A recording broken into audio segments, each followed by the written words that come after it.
So, welcome back. In previous lecture we discussed about a few important points related to the drainage basin evolution or formation of the drainage basin, and we were talking about the floods and all that. Okay. So, we will just look at few more slides of the on floods, and then we will move to the channel pattern and drainage pattern part. Now, this is the Shiva statue which was been constructed in Haridwar, which was 15 feet high and which can be viewed from a far distance. But what happened during the floods? Okay, there. So, this was the amount of water and the volume of water which affected the area. So, again the channel was in the flooding state during this time. Now, the important part is what we can connect now with this is the hydrological cycle. Okay. So, what are the processes which are involved here? This is a very basic part which we have learned during the school time also, that mainly it is a complete cycle where you have the evaporation, okay, from the land as well as the ocean. Then you have the formation of cloud, condensation, and then precipitation. Okay. Now, once this comes down, and another is also even through the transpiration. Okay. So, once this the precipitation or the rainwater falls on the surface, then there is an infiltration, and then we further is percolation within the earth's surface, and then another important part is your runoff. So, this infiltration, or you can say percolation, it plays an important role in minimizing your surface runoff. Okay. So, if you have less infiltration, more will be your runoff, and if you have more infiltration, less will be your runoff. So, these are interconnected processes which we have in the hydrological cycle. So, what it implies is that what we were talking about, that you are putting yourself in front of the fluvial system, and then that increases the risk or hazard. So, this is exactly, and even you are blocking the areas of the older drainage system and kind of putting the construction there. So, what exactly you are doing? You are increasing, or you can say that you are decreasing the infiltration and you are increasing the runoff. Okay. And then this is what is happening, that if increasing in runoff will eventually lead into the flooding conditions.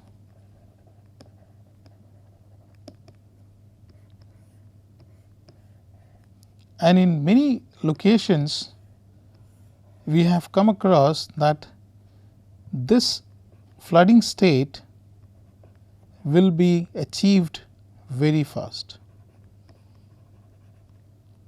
In no time you will see, and this is mostly seen in the urban areas.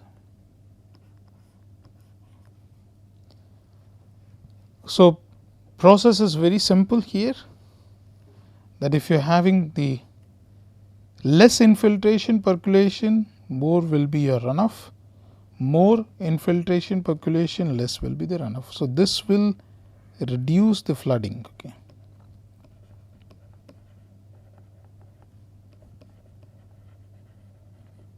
It may get into the flooding state, but it will take more time. So, this is a simple connectivity between the infiltration part and your runoff. Okay. So this is the process just what we were discussing: precipitation, then you have filtration, percolation, and surface runoff. So this is also the same part you have. Okay. So these are interconnected. Okay.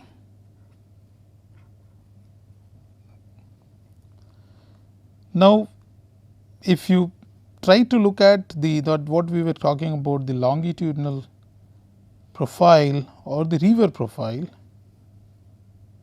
So let us look at the dynamics of the river system. Okay. So what we see is that from the source you are having steeper gradient, the particles are coarser. Okay. Shallower gradient in the medial part, medium size particles, and then towards the mouth what you see is the finer particles. Okay. And also the gradient is decreasing, steeper, shallower here. Okay. So generally particle size may decrease downstream. So you are moving in the downstream direction, your particle size is reducing from coarser to finer. Gradient decreases, that what we see is that steeper gradient, here you are having shallower gradient and it shallows down further. However, discharge, carrying capacity and velocity increases downstream. So this what we discussed in the previous one, but you should note down this part also. Okay. And this is true for the area with good rainfall, whereas in dry climatic zones, water loss due to evaporation and infiltration results into decrease in discharge downstream. So depending on that which area we are looking at, this will vary, but in general this is what you will see, that upstream are steeper, velocity will be higher here, coarser particles, and then further it increases. So comparatively it increases, the velocity increases downstream, but the gradient reduces, the grain size decreases, and so on. Okay. So this is the in short the overall dynamics of the river. So there is another illustration which has been shown that in the upper reaches, in the close to the source and all that, in the uplands you will have coarser material, and slowly towards the downstream you will see the finer one. Okay. And as we have discussed that comparatively the velocity will increases downstream, and of course the carrying capacity also increases. And the another part which is apart from the, or we can say in association with this slope and all that, the landforms will vary from the upstream to downstream, and that what we will try to see. Okay. So to study this landforms mainly, there is a branch of earth sciences which we call geomorphology, and that is the morphology of the surface. Mainly we try to look at that how it looks like, what are the different undulating terrain telling us about the system, and in particularly if we look at, because the erosion on the surface is resulting into the formation of the landform, and there are three agents: river, wind, and glacier or ice action results into the erosion and the sculpturing of the landscape on the earth's surface. But in particularly related to the river activities, we term this as an fluvial geomorphology. And as I told that fluvial is related, word is related to your river activities and all that. Okay. So mostly we are going to talk about the fluvial geomorphology and all that. Okay. So river system right from the source to the area where it is debouching. Okay. It has like, you have the headwaters and the mouth area, and this is what we were talking about, the longitudinal profile. Okay. So this is your longitudinal profile, over here. So what we say is we can divide this into three. We have the tributaries, then we have the trunk stream, and we have distributaries. Okay. So mostly in short, if I draw this, then how it appears is that you have the tributaries which are joining here, and then you are having the trunk stream, and then where it is debouching is like distributaries here. So this is your distributaries, this is your trunk stream, and these are tributaries. So the tributaries not only just will be seen in the headward area, but you will see in between through its journey. So it looks something like this. What we see is that these are the headwaters of the stream. So you will have the small streams or the tributaries which are connecting the trunk streams, and then you are getting into. So these are this you can mark as an like in portion of the medial part. There's an upland here and the Piedmont zone, and this is the area where you will have the floodplains. Okay, and if you try to recall what we see from in the Indian subcontinent is that we have in flat land here that what we call Indo-Gangetic plain, and then we have the Himalayas. Okay, so this is the uplands from which the rivers are flowing, and then we are getting into the. So the Indo-Gangetic plain is mostly most of the rivers have their floodplains, and this is your, you can say, the headwater areas or the upstream part, or the, you can say, the tributaries which are pouring water to the main trunk stream. Now this part we have already discussed about the drainage divide, but you can easily demarcate based on the understanding that you are having the slope in different direction here. So this will form your drainage divide, and if you connect the overall drainage divide, then there will be your drainage basin for that particular area, and the trunk stream is seen over here. Okay, so this is the main stream which is flowing, and these are you are having the tributaries which are flowing in. Okay. Now even you can have the sub basins here. Okay, so you will have, these are the sub basins which are seen here. These are all sub basins, smaller one. So you have the main trunk stream basin, and these are all sub basins.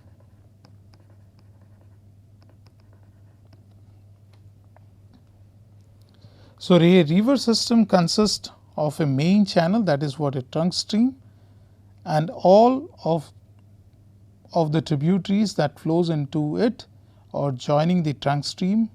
A river system can be divided into three, that what we have discussed, that is your collecting system consisting of the network of tributaries in the headwater areas, collect and funnel water and sediments. Okay. So this is coming as a bed load here to the main trunk stream.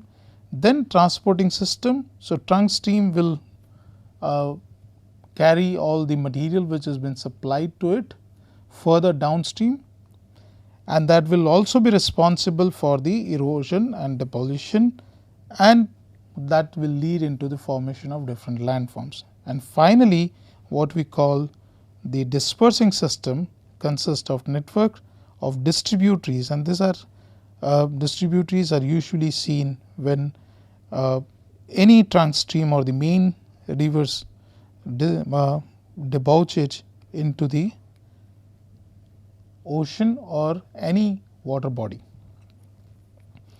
So you have branches, that is your collecting system, trunk, that is your transporting, and roots, that is your dispersing system. Okay. Stream flow and sediment transport. The river is not a fixed structure like roads, it will keep changing. Okay.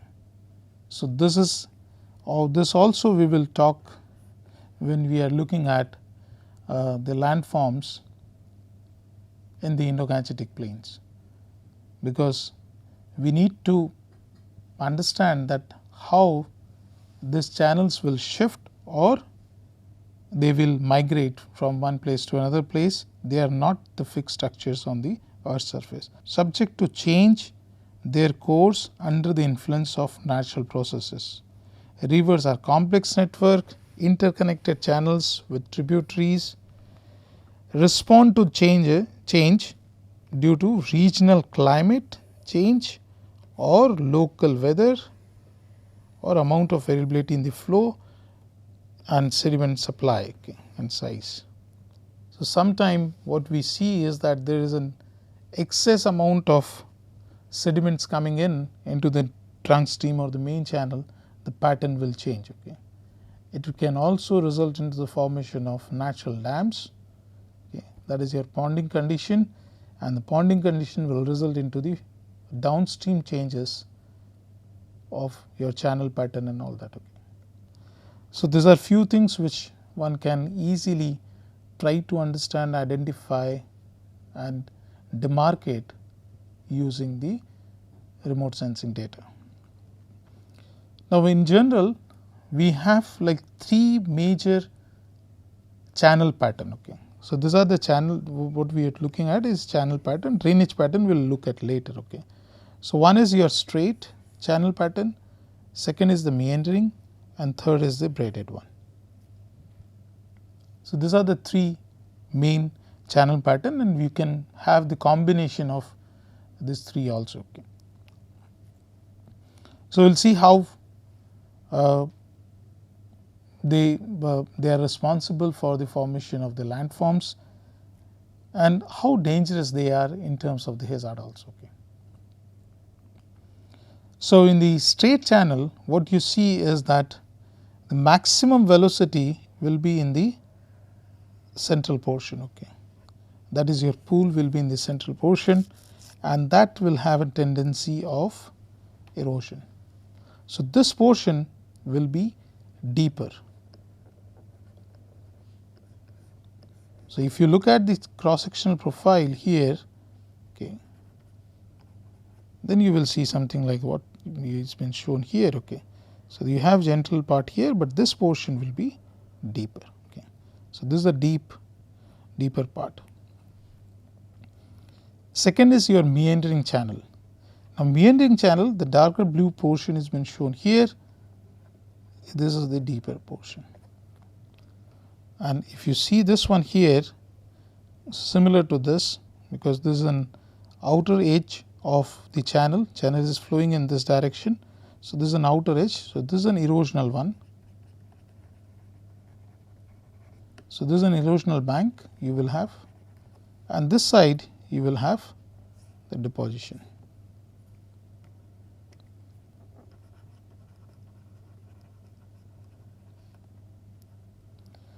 So, one side, the inner portion is depositional bank, and the outer portion is your erosional. So, what we see here is again, as compared to this portion is deeper and this one will be shallower.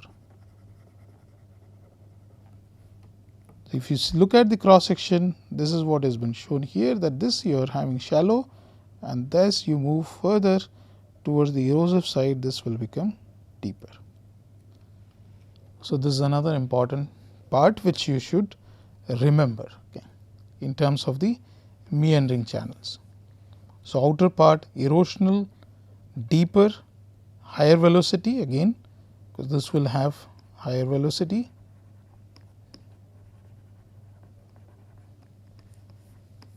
whereas this will be having lower. So, erosional you will have deeper, higher velocity, whereas this one will be depositional, shallower and lower velocity. Again, another example, if you look at, so what you see is that the outer side, So, the river, this is the with the arrow which has been shown here. So, you have the flow direction in this side here. Okay. So, what you see is that this is the erosional side, whereas the inner portion of the channel is you are having. So, when you are having a meander, okay. So, when we are talking about the meander, it's a sinus channel. So, this will be, if it is flowing like this or it is flowing like that, it will be the same. Okay. So, if you say that okay, the river is flowing in another direction here, so this will be your outer and this will be your inner.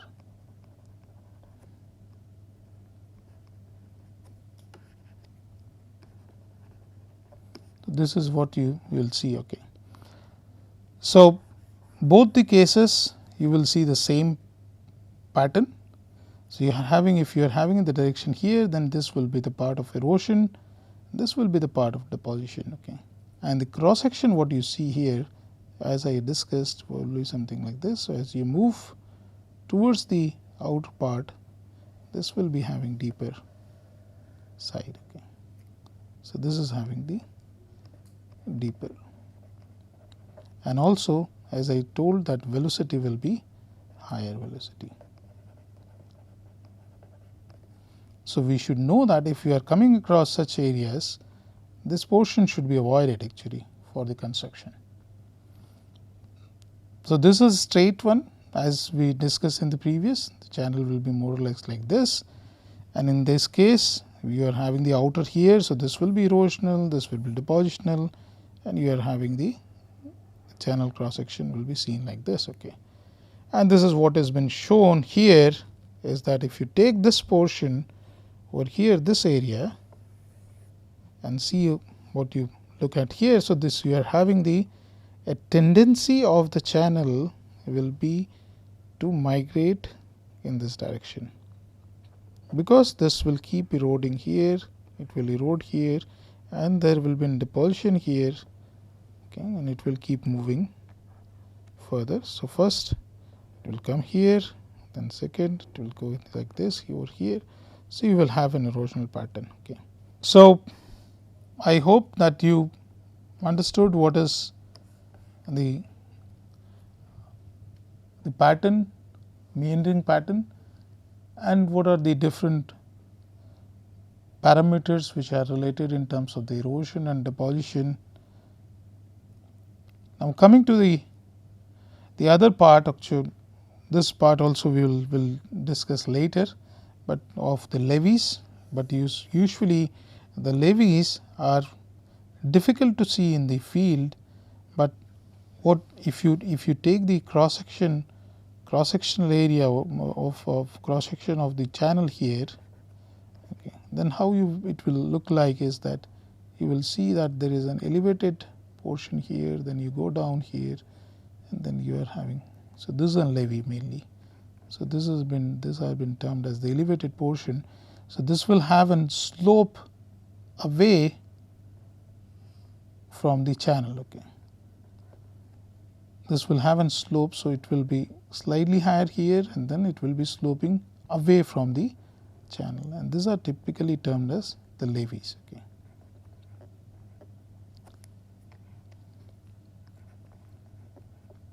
We will come to this point. We will discuss that what are the importance of this levees, and of course, in the floodplain areas,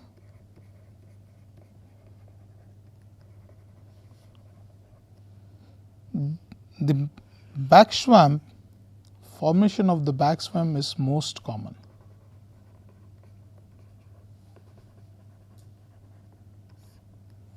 And if you see this one here, this part, I will show you later on also. So, this is nothing but the old channel, or I would say the old meander of the channel, and similarly you can see here also. Okay. So, close to the river, you will see that you are having the wetlands and the beck marsh which are developed within the floodplain region. Okay. And the back swamp or the wetlands what we are looking at are the areas of older floodplain of the channels. Okay. So, river used to flow through this before, okay, but later on it shifted, and this is also an evidence of that. Okay. And what we were talking about, that how the levees look like. Okay. So, if you are having this sort of an typical levee formation, then this areas which are sitting over here, okay, are mostly used for settlements, okay, or you can say the construction. Because if the flooding state goes up to this, then these areas are safe. Okay. So, nothing is going to happen beyond that. Okay.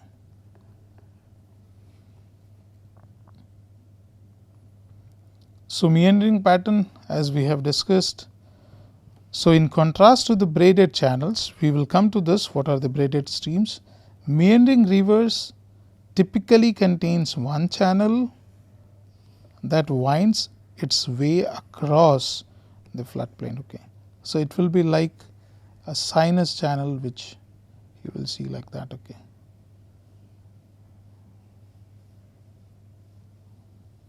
And then you have this tight meanders which will later on get cut off. Okay. So, as it flows, it deposits sediment on banks that lies on the inside of the curves, and the deposition is termed as the point bar deposits. Okay. This is in point bar deposits are also like we say that these are one of the landforms. Okay. So, you will see sort of an what has been termed as point bars, and this will be like crescent shape. So, you will have the deposition of the landforms like that. Okay. And erosive banks, that is your outside this one, this is your erosive banks, will have the cliffs which are developed. Okay. So, if now when you go to any river bank or the river system, you try to look at the cliffs and the point bars, you will be able to judge that. Okay. So, we will stop here and we will continue in the next lecture discussing more about the meander channels and what are the different landforms which are associated. Of course, we have seen the point bar part. We will also see the other landforms which are developed, which are commonly seen like terraces and all that. Okay. So, thank you so much.